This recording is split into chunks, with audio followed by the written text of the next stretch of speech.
All right, my name is Omar. We're here at Functional Core Fitness, and today we're covering exercise 6 of the Independence Through Movement series.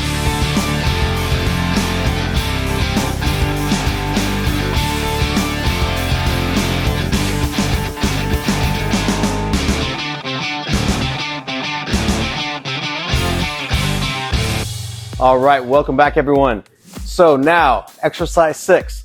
Now that we've stood up, what do we do now? We just covering the transitions from the floor to the standing up. Now that we're up, we have to stay up, or we have to go right back down. We worked so hard getting up, now we got to go right back down. So today we're covering the sit to stand, stand to sit portion of the video series.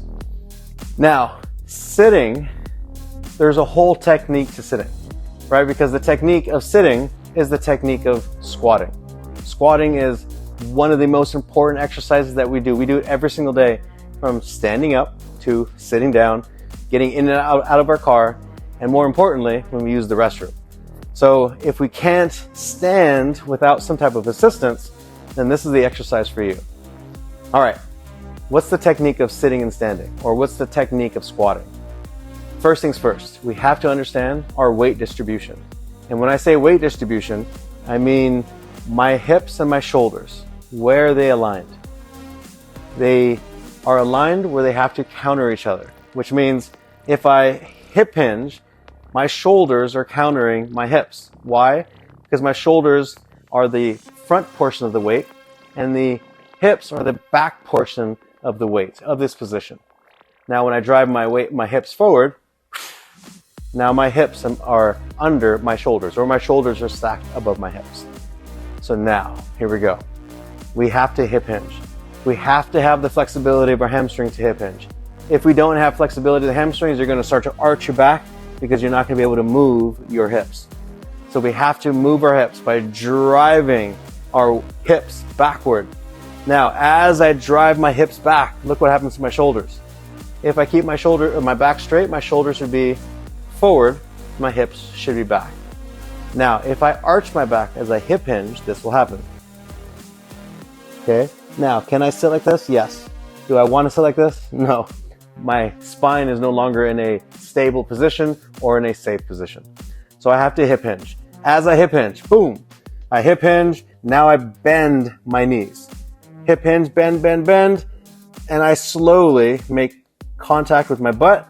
Now I stack my hips with my shoulders. Now as I stand up, I do the exact same thing, but the complete opposite direction. So now, as I hip hinge, I can't move my hips because my hips are in a stationary position. So I hip hinge and drive my shoulders forward. Even though my hips did not move, my shoulders still can move. Now my shoulders are countering my hips. I slowly lean forward. As I lean forward, notice how I can slowly bring the weight off of my butt and then putting the weight onto my feet. That transition point is the key to standing up. Hip hinge. Now the weight is slightly on my feet, but still on my butt. I can't stand up because the weight is on my butt. So as I slowly shift right there, I bring the weight off of the butt onto my feet, drive my hips forward. Really emphasize the hips driving forward, squeezing your butt. The power comes from the butt. So if you can drive your butt forward by squeezing, that's where the power comes from. Program the brain and the glutes to fire when you stand up. Slowly decelerate myself down by hip hinging. Slowly bending my knees as I hip hinge. Make connection, stack the hips. Hip hinge forward, keep far enough where my weight comes off my butt, and then drive my hips forward, squeezing my butt. That's the sit to stand. Now, if we can't stand up without assistance, then we're gonna build. And once we build, then we can eliminate the assistance. We don't wanna use these forever. Well, we want to use the stick mobility sticks for stretching, but not for assisting us to stand up.